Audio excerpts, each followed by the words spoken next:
नमस्कार दोस्तों, स्वागत है आपका मेरे YouTube channel stories bye Sunita Saini में।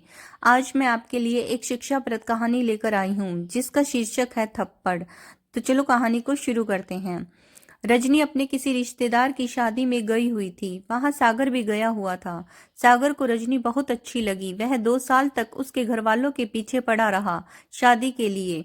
रजनी उस वक्त एमए फर्स्ट ईयर में थी। वो अपनी पढ़ाई पूरी करना चाहती थी, इसलिए उसने शादी के लिए मना कर दिया था। सागर अपने घर वालों को भेजता रहा रिश्ते को हाँ करवाने। यह सब देखकर कई बार रजनी की माँ भी बोल पड़ती, कितना पीछे पड़ा हुआ है तेरे, अभी मना करने के बावजूद भी कहीं शादी नहीं करना चाहता। भाई हमें तो लड़का बहुत अच्छा लगा, तू हाँ करे तो हमारी तरफ से भी हाँ है। खुश रखेगा वह तुझे। रजनी की पढ़ाई पूरी होते ही रिश्ता पक्का कर दिया। शादी के 10 दिन बाद ही उसके गाल पर पहले थप्पड़ ने ही उसे उसके पति सागर के प्यार का इजहार करवा दिया था। छोटी सी बात तो थी। जब सागर की माँ ने कहा, भाई पता नहीं सागर, हमारी बेटी इतना काम करती है, लेकिन पता नहीं लोग अपनी लड़कियों को काम करना नहीं सिखाते। तेरी जिद की वजह से शादी कर दी तो अब हमें बहू का सुख भी नहीं मिलेगा। सागर बोला, रजनी माँ क्या कह रही है? ऐसा कौन सा काम है घर में जो तुमसे नहीं हो पाता? इससे पहले रजनी कुछ बोलती, सासू माँ बोली, अब ये तो कहेंगी मैं तो काम करती हूँ और तू भी इसकी खूबसूरती पर लट्टू होकर हाँ में हाँ मिला देगा। चल रेखा, काम शुरू करें हम। लेकिन मेरे पैरों का दर्द। यह सुन रजनी के कान और दिमाग सुन हो गया। उसे समझ नहीं आया क्या हुआ। सागर बोला, सुबह सुबह दिमाग खराब कर दिया। सिर्फ खूबसूरती से काम नहीं चलेगा मैडम, अपनी जिम्मेदारियां समझो और आज के बाद ऐसा नहीं होना चाहिए। मुझे कहते हुए सागर ऑफिस चला गया। वह पहला थप्पड़ था जो उस दिन रजनी को गाल पर नहीं उसकी आत्मा पर पड़ा था। रजनी पूरा दिन रोती रही, घर का काम भी करती रही, लेकिन किसी ने उसे यह भी नहीं पूछा कि खाना खाया कि नहीं। किसी ने 2 शब्द प्यार के भी नहीं बोले। उसके घर में काम करने के बाद भी यह जताते रहे कि थप्पड़ मारकर उनके लड़के ने अपने को जोरू के गुलाम के लेबल से बचा लिया। आज उसने मर्द होने का प्रमाण दिया। रजनी ने शाम को अपनी माँ को फोन किया, लेकिन जैसे ही वह बोली, माँ यह घर हमारे घर से बिल्कुल अलग है, क्या पापा ने कभी आपको थप्पड़ मारा है?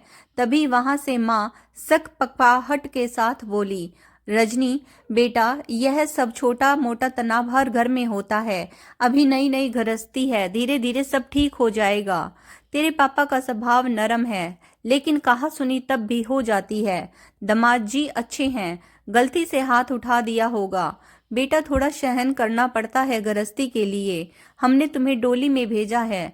लेकिन यह सुनते ही रजनी ने फोन काट दिया। उसे समझ आ गया था कि माँ आगे क्या बोलेंगी। 7 साल गुजर गए, आज भी कुछ नहीं बदला। आज कुछ हुआ है भाभी जी?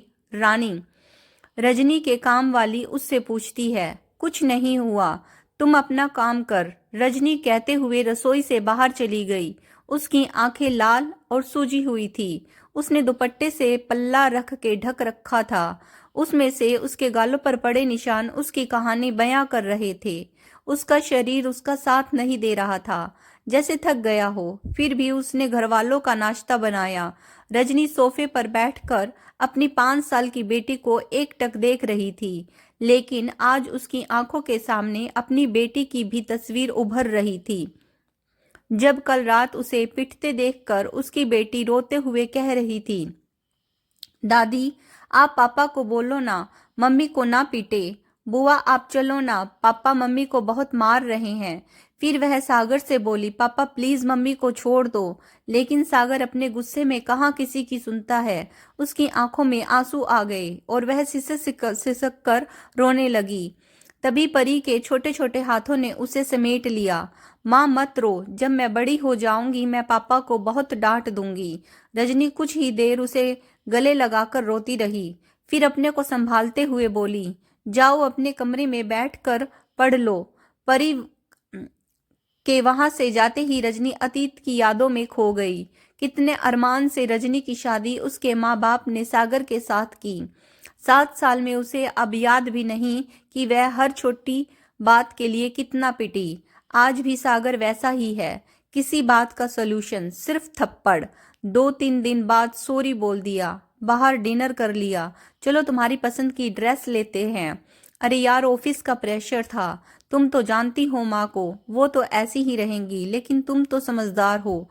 रेखा तुम्हारे रहते भी काम करे तो भाभी होने का क्या मतलब, यही सब कहता था बाद में, अपनी बात को ऊपर रखने के लिए। लेकिन उस थप्पड़ का जिक्र भी नहीं होता था। उसके बाद रजनी क्या महसूस करती थी इस बात का तो कोई मतलब नहीं था। रजनी भी कुछ नहीं कहती, उसे डर लगता कि अभी बात संभली है, कहीं मेरे कुछ कहने से फिर किसी बात पर सागर नाराज हो जाए तो, या फिर मारपीट हो जाए तो।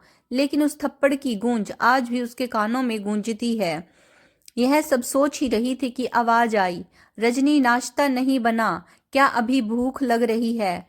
रेखा को पकोड़े खाने का मन है, पकोड़े बना दो, सासू माँ बोली। रजनी कुछ नहीं बोली। 10 मिनट बाद सासू माँ अपने कमरे से बाहर निकली, रसोई में झांकते हुए, रानी पकोड़े तुम क्यों बना रही हो? रजनी कहाँ है? सासू माँ बोली, भाभी की तबीयत ठीक नहीं है, मैं बना रही हूँ, वो भी आराम से खा लेंगी। माँ जी, रानी बोली, "आ- आप बताओ, ये तो नखरे हैं। ड्राइंग रूम की तरफ आते हुए रजनी को देखकर बोली, क्या बात हो गई, अब सोफे से नहीं उठेगी? क्यों गुस्सा दिलाती है सागर को? सागर कहाँ है? सागर के कमरे की तरफ जाते हुए, आज रविवार है, सागर देर से उठता है। उठ जा बेटे, तेरे उठने पर ही शायद आज नाश्ता मिले हमें। महारानी सोफे में बैठी है तेरी, वो तो जिंदगी बर्बाद हो गई। की किचकिच है इस घर में। सागर बिस्तर से उठा, गुस्से में कमरे से बाहर निकला ही था कि तभी रजनी की नजर परी पर पड़ी, जो अपने कमरे के दरवाजे से चुपके देख रही थी। उसकी आंखें उससे कह रही हो, माँ मुझे भी डर लग रहा है। अब तो रजनी परी की आंखें देखकर सिहर उठी, एक अजीब सा एहसास था। सागर ने जैसे ही हाथ उठाया तभी रजनी ने अपना मोबाइल टीवी पर पटका। उसका यह रवैया देखकर सागर बोला, क्या पागल औरत है, टीवी तोड़ दिया, अब क्या इसका पैसा तेरा बाप देगा? उसकी तरफ से हटा और टूटा मोबाइल और टीवी देखने लगा, हाथों में उठा के। हे राम, कितना नुकसान हो गया, कुछ अकल है कि नहीं तुझे रजनी? सासू माँ बोली। लेकिन जैसे आज तो रजनी कुछ और ही थी। बोली, बस कीजिए आप लोग, 7 साल में आज आपका टीवी टूटा तो नुकसान हो गया। 7 साल से इस घर में मेरे शरीर से लेकर आत्मा तक टूट के बिखर गई, वह नुकसान नहीं हुआ? आज तक किसी ने नहीं गिना। मेरी बेटी के आंसू और उनके छोटे से मन पर क्या असर पड़ा, वह किसी ने नहीं देखा। जिस दिन सागर ने मुझे पहला थप्पड़ मारा तब आपकी आह नहीं निकली, जैसे आज टीवी के टूटने में निकली, तो आज कुछ और ही कहानी होती मेरी।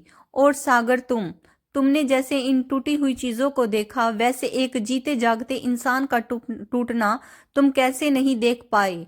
तुम्हारी टूटी हुई चीजों की कीमत तो मेरे पापा मांगने पर दे भी देंगे, लेकिन मेरे टूटने की कीमत कौन देगा? तुम्हारी माँ दे पाओगे तुम?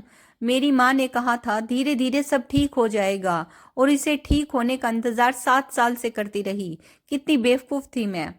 तुम्हें तो मुझे मारकर अपने मर्द होने का एहसास मिलता हो, लेकिन मुझे अब और सहन करके तुम्हारे घर की अच्छी बहू होने का खिताब नहीं चाहिए।